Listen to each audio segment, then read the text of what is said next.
Hi guys, and welcome to a new video. Welcome to the channel if you're new here. I'm Ollie and this is Turner's Workshop, and in this week's video I'm going to be showing you how to replace the brake fluid and clutch fluid on this 2015 MK7 Golf.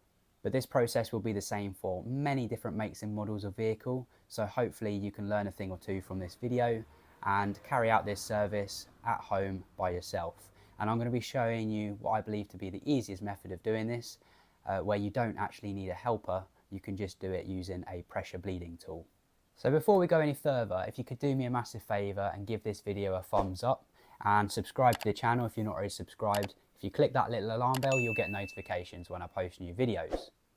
So with that being said, why are we replacing the brake fluid today? It's a service that's often overlooked, as I've overlooked replacing the brake fluid on my car. It's 10 years old now and I haven't replaced it. I know I'm a really bad owner. You've got to change the brake pads and the brake discs every now and then, but the brake fluid often gets overlooked because it will keep working, but the performance will be reduced over time. And that's because brake fluid is what we call hygroscopic, which means it's good at absorbing moisture. Now, moisture in a hydraulic system has a detrimental effect on it because it has a lower boiling point than the hydraulic fluid. And as the braking system heats up, that moisture can boil off and turn into little gas bubbles, and we can compress a gas so the brakes will be spongy, whereas brake fluid has a much higher boiling point, so you don't have that problem. Also, with brake fluid being hygroscopic, it absorbs dirt with the moisture as well, and your system will get dirty. That moisture can cause internal corrosion and damage seals and things like that in the calipers. So it's definitely worth replacing your brake fluid, and it should be done every 2 years. So I'm now going to show you what I believe to be the easiest method for replacing the brake fluid, and for that we're going to need this pressure bleeding tool. So here I have the pressure bleeding tool I'm going to be using for this job, and I'll put a link to this one in the description below. And if you buy it through the link, you'll also be supporting the channel, so thank you very much if you buy it through the link. Now we're going to be using this to pressurize the brake system so that we can push all of the old fluid out, and that way we won't need a helper to pump the brakes. So it's a worthwhile investment, to be honest. I've also got 2 litres of .4 brake fluid, and this is a good quality Phoebe Bilstein brake fluid, and I'll put a link to that in the description as well. Only get the amount you need. This car has a capacity of about 1 litre, so I've got 2 litres just to make sure we've got plenty to flush it through and get all of the old stuff out. This doesn't store well once it's opened because it's hygroscopic, it's going to be absorbing moisture, so only get the amount you need. And then this is what we're going to be using to catch all of the old brake fluid. Let's get this connected up and I'll show you how to do it.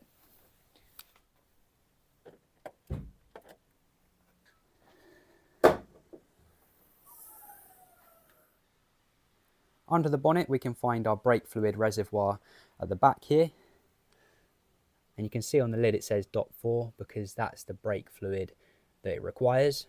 It may say .3 or .4 depending on which fluid your system takes. You can see in there it looks quite dirty. Now this is the cap that comes with the pressure bleeder, so I'm just going to screw that on, make sure it fits. We now get this connector and plug it in to the cap. You want to be really careful not to spill this anywhere because it will damage any paintwork. It's quite corrosive, so just bear that in mind when you're dealing with the brake fluid. Also, wear gloves and safety glasses.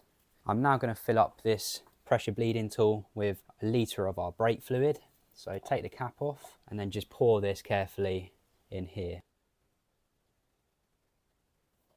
And that should do a couple of the calipers, and then we'll top it up when we need to. Lid back on. So with our pressure bleeding tool connected up here, we can start the bleeding process at the calipers, and we want to start at the furthest point from the master cylinder, which is up here.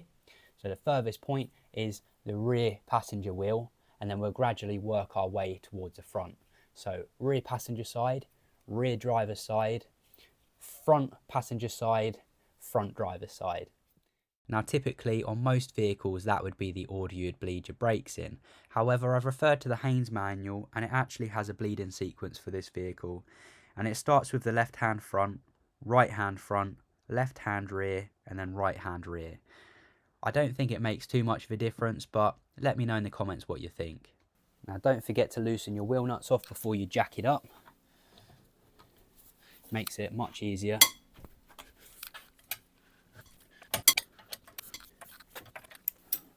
I'm going to jack the car up on this jacking point at the back here and then support it with my axle stand.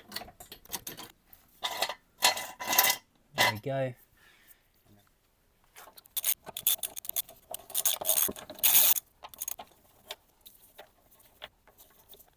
Let's have a look at our caliper. At the back here we have our bleed nipple. So take the cover off. I've got a little bit of WD-40 and I'm just going to spray a little tiny bit around the base of this bleed nipple here. Being very careful not to get it anywhere near the disc. I've got this 11mm ring spanner. It's offset so we can get in there nicely, and that should be the ideal tool for just cracking off this bleed nipple. And then I'm going to get this bottle, which the kit comes with, and attach it to the bleed nipple over the top of my spanner.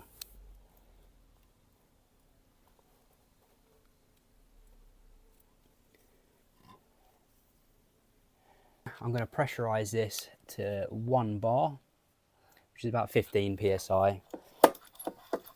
The brake fluid's coming through here and filling our reservoir up. The whole time we're maintaining between 1 and 1.5 bar in this pressure bleeder. So we've got positive pressure now inside the brake system. So when I go and open that bleed nipple at the back, it should push the brake fluid through. And we just need to keep an eye on this to make sure that we maintain positive pressure in the system. Also, don't let the level drop to the bottom because you will end up sucking air into the system. And that's the last thing you want. And now it's simply a case of cracking open this bleed nipple and allowing the old brake fluid to drain into our bottle down here. It doesn't actually look that dirty. I collect around 300 ml of old fluid from the caliper until the line starts running clear, and that way we know we've flushed through all of the old brake fluid from this line. Once it's clear, close the nipple and move on to the next one. Once you've closed the bleed valve, just get a rag and pop that off. Just going to nip this up and then refit the rubber dust cap.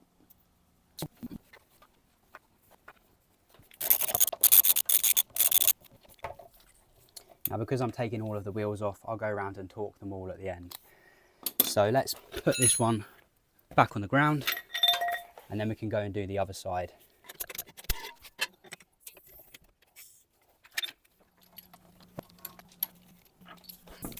Now putting a little bit of WD-40 on here is an optional step, but one that I like to do, so hopefully there's less chance of us snapping that bleed nipple off. That's sitting at just over 1 bar, so I'm now going to open this up.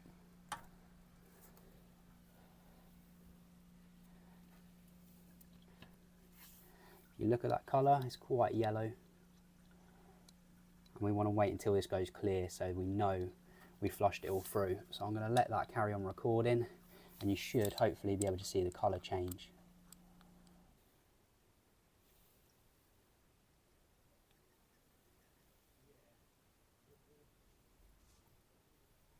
Nip it up, don't go mad because you'll snap it off.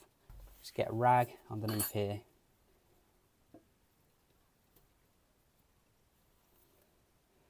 and remove from the nipple. Wipe up any spillage, refit the dust cover and refit the wheel.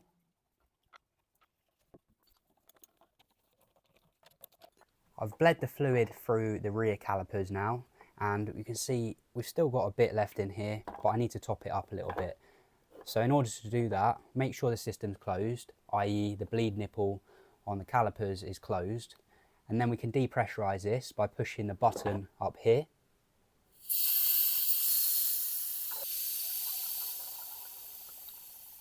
Okay, can take this cap off and top it up.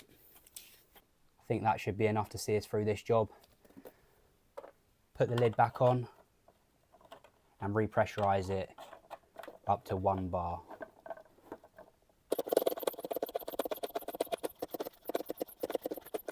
Next is the front passenger side.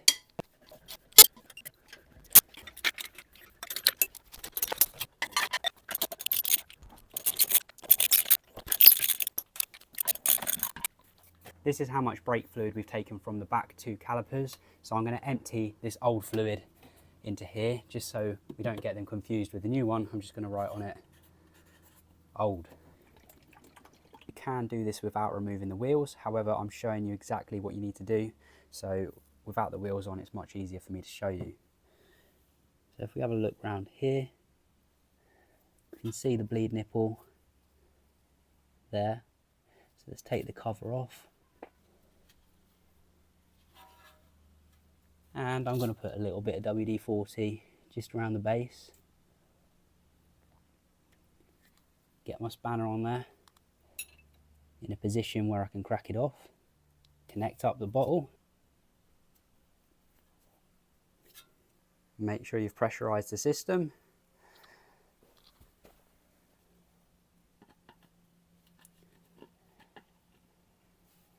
And allow the old fluid to drain into the bottle. It's not going to get much clearer than that, so I'm going to close this up. Get the rag and take this bottle off.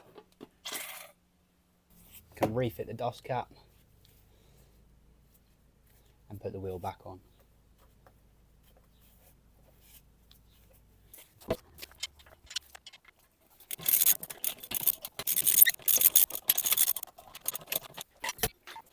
I would typically skip over the last wheel because you've already seen me do this 3 times already, but I know lots of you like to see the job completed from start to finish, so let's get on with the last wheel, and I don't want any comments of people calling me a half job.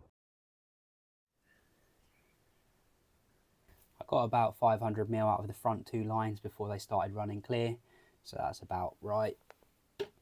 It's probably about 250 to 300 mil per wheel.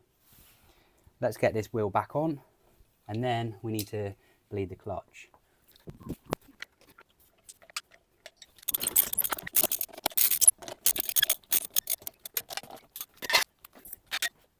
Don't lower your car on the WD-40 can. Well, I haven't got much WD left, but I'm pretty impressed to manage to balance my whole car on that tin.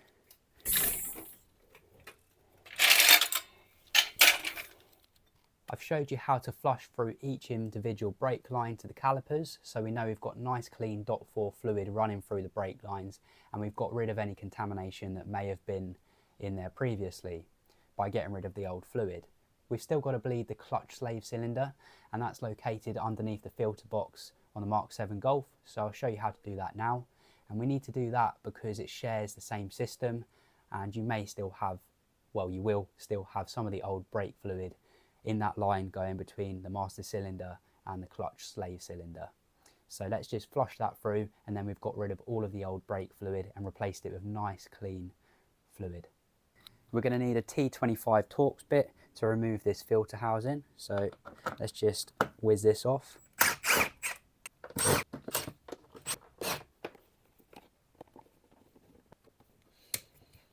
You got 1, 2, 3, 4, 5, 6, 7, 8 T25 Torx screws to remove from the top here, and then we can just lift this up and over there. Take your air filter out, good time to replace it if you need to. My car's due a service in about 2,000 or 3,000 miles, it's not bad. we can unscrew this top panel here, again T25. The screws are captivated in here so you can't lose them. Good design. Pop this off, and then we've got a tab here, so we push this in, pull this hose off here, and then this piece comes out. We should now be able to lift this box out. It's just got these rubber mounts, one at the back here and one here. If we lift it straight up, we should be able to remove this box. Pull it up. Yep, there we go. That's one. And the one at the back.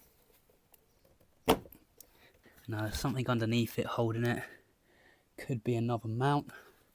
Ah, there we go.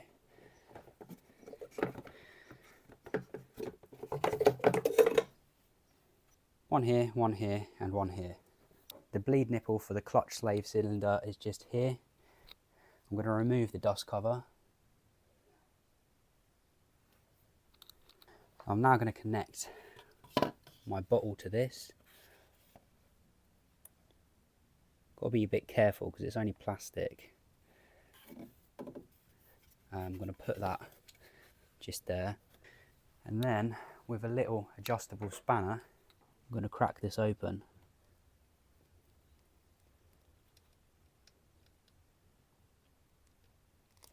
There we go. And now we just have to wait for that to run clear. We can see that we've got clean fluid running through here now, so I can close this bleed nipple up. I think it's that way.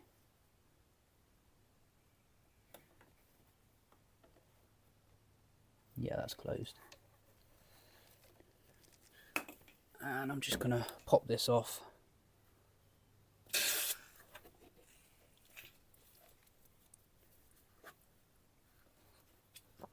It's actually the other way.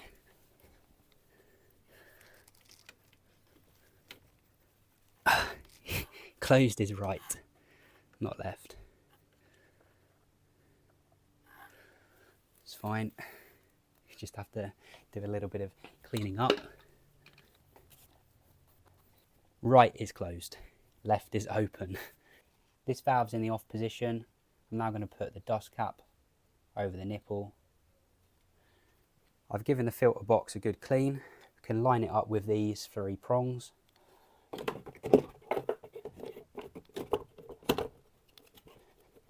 Get it on there and then push it down. Let's get our air filter, pop that in there.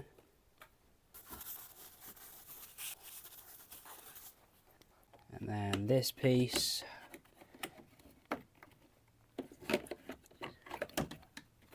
goes in here.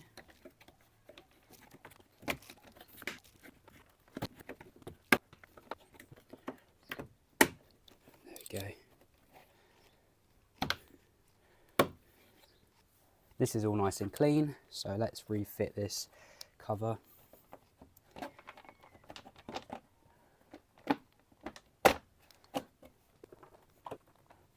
And the filter cover.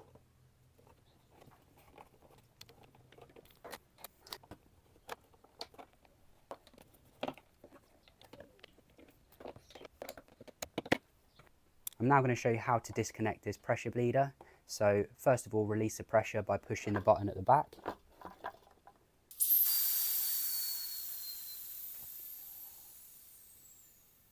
Now we can disconnect this hose.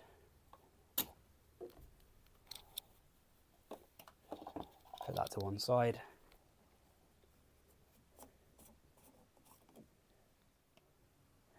You can see the levels right at the top anyway, but I just want to drop that down to the maximum line. And for that, I'm going to be using this. It's for filling nitro cars, like RC cars. It's very handy. So you just squeeze it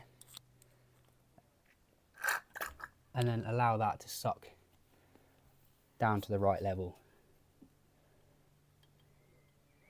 which is about there. Screw the cap on.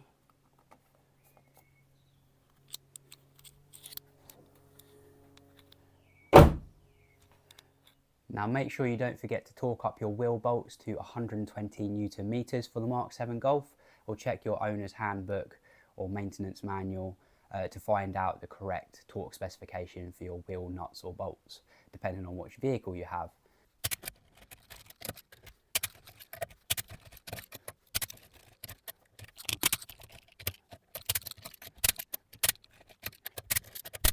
Always make sure you back off the spring on your torque wrench once you've finished using it, so that you don't damage it. So loosen that off, and that's it. Put that away.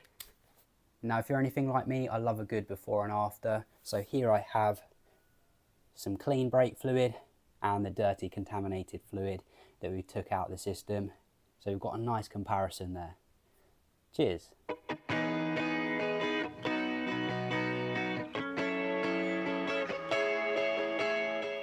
And you need to make sure that the old brake fluid gets disposed of properly at your local recycling centre. All that's left for me to do is take it out for a test drive and see if the brakes perform any better. Let's go.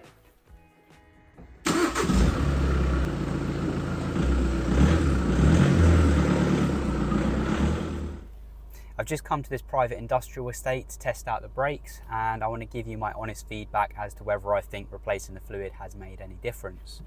So let's go for a little drive.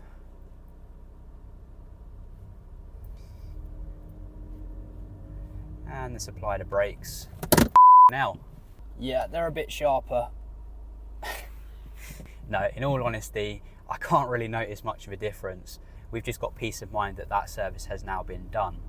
And if there was any contamination in the system from the old brake fluid, which we could clearly see that it was quite dirty, that has been removed and replaced with nice clean brake fluid now. So it should preserve the life of the braking system and all of the associated components. The master cylinder, the clutch slave cylinder, the brake lines, the calipers, the seals, all of those components have got nice fresh fluid running through them now. So I hope you found value in this content and you enjoyed watching this video. If you did, please don't forget to give it a thumbs up and consider subscribing to the channel if you're not already subscribed. That'd be much appreciated, as it just helps the channel to grow. And if you click the little alarm bell, you'll get notifications when I post new videos. And hopefully I'll see you again in the next one. Cheers guys, bye for now.